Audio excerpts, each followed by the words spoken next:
BC సంక్షేమ సంఘం జిల్లా అధ్యక్షుడిగా చిక్కాల దత్తు ఎన్నిక కావడం పట్ల హర్షం వ్యక్తం చేస్తున్నామని రజక సంఘం పట్టణ అధ్యక్షుడు అశోక్ అన్నారు.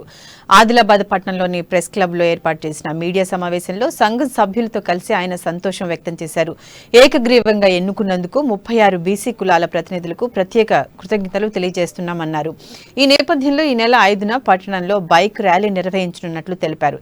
ఈ కార్యక్రమానికి రజక సంఘం బాంధవులు అధిక సంఖ్యలో హాజరై విజయవంతం చేయాలని కోరారు.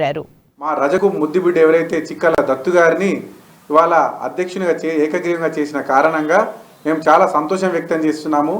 ఈ 36 కుల సంఘాలకు కూడా మేము కృతజ్ఞతలు తెలుపుతున్నాము. అదేవిధంగా రేపు అనగా 5వ తేదీ రేపు ఆదివారం రోజున మన బీసీ అధ్యక్షులైనటువంటి చిక్కాల దత్తు గారిని అధికారికంగా ప్రకటించబోతున్న సందర్భంగా రజకులందరూ కలిసి మన రజకులు ఎవరైతే ఉన్నారో ఆదిలాబాద్ జిల్లాలో ఉన్నటువంటి పల్లెటూర్లలో మన పట్టణంలో ఉన్నటువంటి ప్రతి ఒక్క రజకులు